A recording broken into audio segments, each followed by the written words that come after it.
Open করে VAT online সার্ভিসের website vat.gov.bd এই ঠিকানায় প্রবেশ করি। এখানে উপর দিকে লগ ইন অপশনটাতে ক্লিক করি।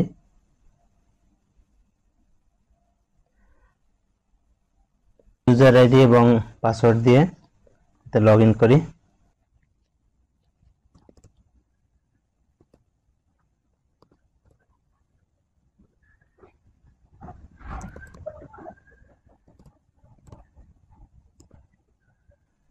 লগ ইনে ক্লিক করি। এখানে একটি পপ আপ উইন্ডো ওপেন হয়েছে যেখানে লেখা আছে you must update the sign up form information before doing further activities. এখানে ওকে ক্লিক করি। ওকে ক্লিক করার পরে আমার সাইন আপ ফর্মটি ওপেন হচ্ছে। এই ফর্মের উপরে ডান দিকে অ্যামেন্ড একটি অপশন আছে, এই অপশনে ক্লিক করে জাতীয় পরিচয়পত্রে যে ডেট অফ বার্থ দেওয়া আছে সেই ডেট অফ বার্থটি এখানে দিতে হবে।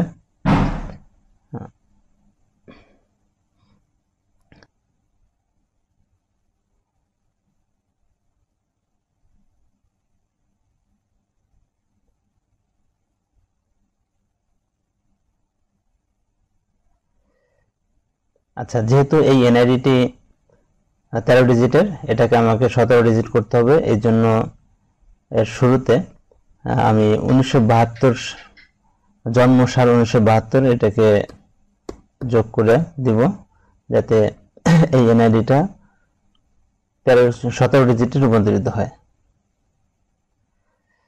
আমার অন্যান্য তথ্য আগের মতোই থাকবে। আমার প্রয়োজনীয় তথ্য দেওয়ার পরে আমি চেক অপশনটিতে ক্লিক করি যে আমার এখানে ডাটা কোনো ভুল আছে কিনা। চেকে ক্লিক করার পরে এখানে এনআইডি এবং ডেট অফ বার্থ ম্যাচ করতেছে না, এরকম একটি এরর আমাকে দেখাচ্ছে। তো এটা আসলে ডেট অফ বার্থ ভুল হয়েছে সেটা না, এটা সিস্টেমের সমস্যার কারণে এরকম একটা এরর দেখা যাচ্ছে। এই জন্য আমি শুরুতেই সাবমিট বা না করে আমি সেভ ড্রাফট করব। আচ্ছা, এখন দেখেন সেভ ড্রাফটে ক্লিক করার পরে চেক ক্লিক করলাম, এখন কোনো এরর দেখাচ্ছে না। আমার সংশোধিত তথ্যগুলো সাবমিট করে দিতে পারি। সাবমিট বাটনে ক্লিক করি। এখন যে মোবাইল নম্বর দিয়ে এই সাইন আপে যে নম্বরটি দেওয়া আছে এই নম্বরে একটি ওটিপি যাবে।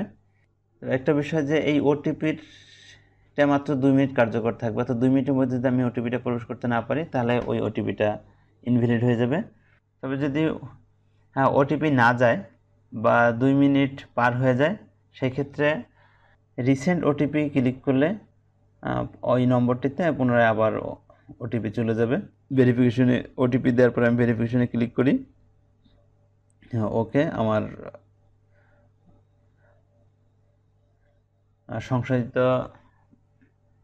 বা প্রয়োজনীয় তথ্য আপডেট করা হয়ে গেছে। এখন আপডেট করার পরে এনবিআর থেকে আমার সাইন আপের দেওয়া ইমেলে একটি ইমেল যাবে, ওখানে ইউজার আইডি এবং একটি নতুন পাসওয়ার্ড যাবে। সেই ইউজার আইডি এবং পাসওয়ার্ড দিয়ে আমাকে আবার পুনরায় লগ ইন করতে হবে।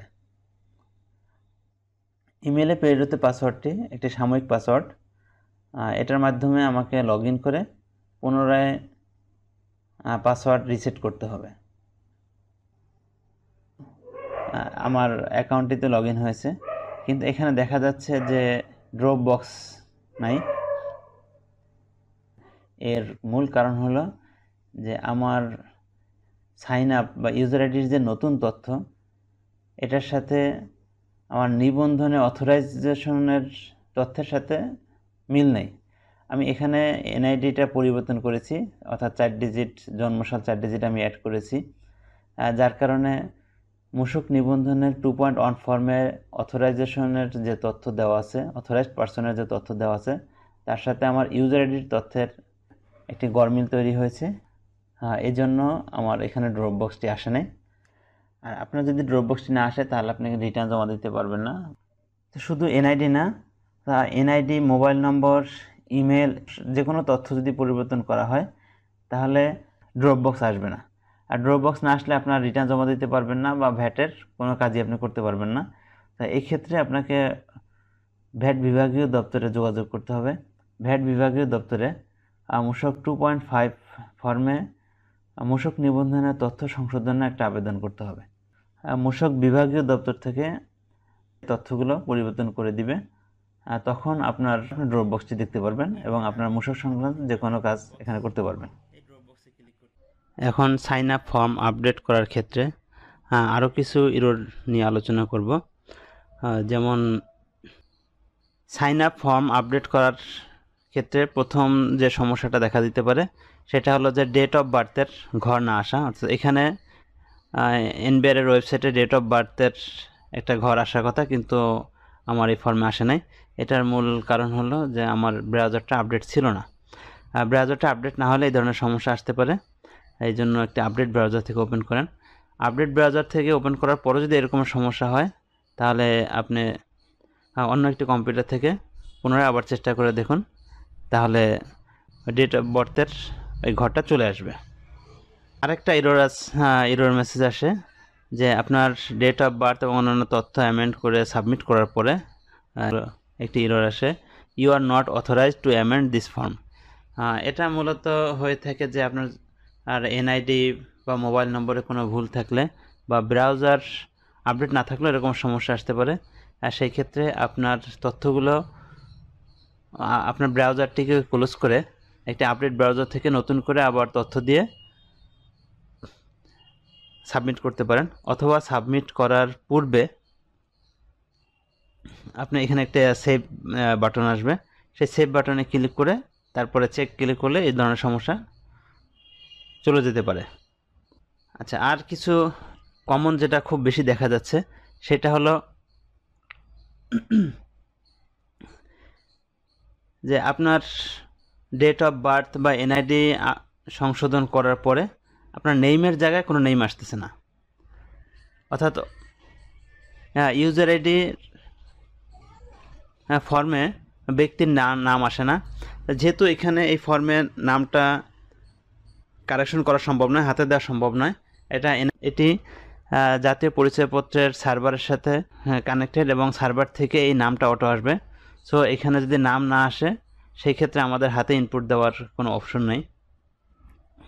এরকম সমস্যাটা ইদানিং খুব বেশি দেখা যাচ্ছে। তো সেই ক্ষেত্রে দেখেছি যে যখন সার্ভার খুব বিজি থাকে, অর্থাৎ ধরেন পিক আওয়ার সকাল 10টার পরে বা সন্ধ্যার দিকে, এই সমস্যাটা তখন বেশি দেখা দেয়। এই জন্য আপনি যদি গভীর রাতে বা খুব ভোরবেলা আপডেটের কাজটি করেন তাহলে হয়তো নামটা এখানে চলে আসবে, এই সমস্যাটা থাকবে না। এবং আপনার ব্রাউজারটি আপডেট কিনা সেটাও এখানে খেয়াল রাখতে হবে। আচ্ছা, এখানে আরেকটি এরর আছে যে mobile number has already been used. আচ্ছা, একই মোবাইল নম্বর থেকে একাধিক ইউজার আইডি করা যায় না। তো সেক্ষেত্রে এবং যেহেতু মোবাইল নম্বরও আপনার এখানে পরিবর্তনযোগ্য নয়, হাতে চেঞ্জ করা সম্ভব না, সেহেতু যদি মোবাইল নম্বর বন্ধ থাকে বা মোবাইলে যদি আপনার অ্যাক্সেস না থাকে তাহলে আপনাকে এই ফর্মটা আপডেট করা কোনোভাবেই সম্ভব না। সেই ক্ষেত্রে আপনার বিকল্প সলিউশন হলো যে আপনাকে নতুন একটি ইউজার আইডি খুলতে হবে। তবে এই বিষয়ে একটু ইনফরমেশন দিয়ে রাখি, সেটা হলো যে আপনার একটি এনআইডি দিয়ে একাধিক ইউজার আইডি খুলতে পারবেন, কিন্তু একটি মোবাইল নম্বর এবং একটি ইমেল দিয়ে আপনি একাধিক ইউজার আইডি খুলতে পারবেন না। তো যেহেতু আপনার মোবাইল নম্বর চেঞ্জ করতে পারতেছেন না বা মোবাইল নম্বরে ওটিপি গেলে সেটাও আপনার পাচ্ছেন না, আর সেহেতু এই ফর্মটাকে, এই মোবাইল নম্বর সম্বলিত এই ইউজার আইডিটাকে আপডেট করা কোনোভাবে সম্ভব নয়। সেক্ষেত্রে আপনাকে অবশ্যই একটি নতুন ইউজার আইডি খুলতে হবে। নতুন ইউজার আইডি কীভাবে খুলতে হবে তা আমি আরেকটি ভিডিওতে দেখিয়েছি, সেই ভিডিও লিঙ্ক ডিসক্রিপশনে দেওয়া থাকবে, আপনারা সেখান থেকে ভিডিওটি দেখে নেবেন। আচ্ছা, এমন হতে পারে যে এই মোবাইল নম্বরটি আপনার চালুও আছে, কিন্তু এই মোবাইল নম্বরে আগে যে ইউজার আইডি করা হয়েছে তার কোনো তথ্যই আপনার কাছে নাই, ফলে আপনার আবার নতুন করে ইউজার আইডিও খুলতে পারতেছেন না। তো সেই ক্ষেত্রে আপনাকে ইউজার আইডিটা সেই ক্ষেত্রে ইউজার আইডির তথ্যগুলো রিকভার করা যেতে পারে। এই বিষয়ে আমি একটি আলাদা ভিডিওতে আলোচনা করেছি, সেটার লিঙ্ক ডিসক্রিপশনে দেওয়া থাকবে, সেই ভিডিও থেকে আপনারা এটা দেখে নিতে পারেন। আচ্ছা, আরেকটি প্রবলেম আছে, NID and date of birth do not match, অর্থাৎ এনআইডি এবং এনআইডির সাথে ডেট অফ বার্থ এটা ম্যাচ করে নাই। এই ধরনের সমস্যাও অনেকের দেখা যাচ্ছে। তো এই ক্ষেত্রে এটা সমস্যাটা ঠিক ওই নামের সমস্যার মতোই, যে আপনার সব ঠিক থাকার পরও দেখা যাচ্ছে এই ইরোরটা বারবার দেখা যাচ্ছে।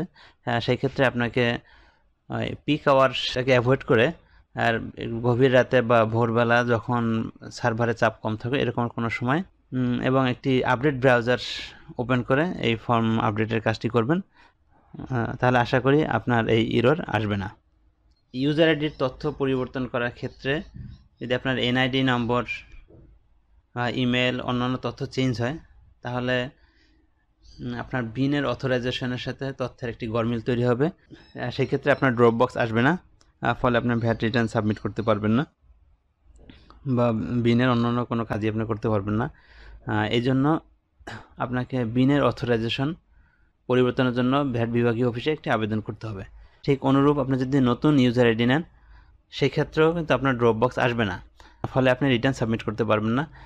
এই জন্য আপনাকে মূসক 2.5 ফর্মে বিভাগীয় দপ্তরে আবেদন করলে বিভাগীয় দপ্তর হতে আপনার বিনের অথরাইজেশন তথ্যে নতুন ইউজার আইডির তথ্য অ্যাড করে দিবে, তখন আপনার ড্রপ বক্স আসবে এবং রিটার্ন সাবমিট সহ ভ্যাটের যে কোনো কাজই আপনি তখন করতে পারবেন।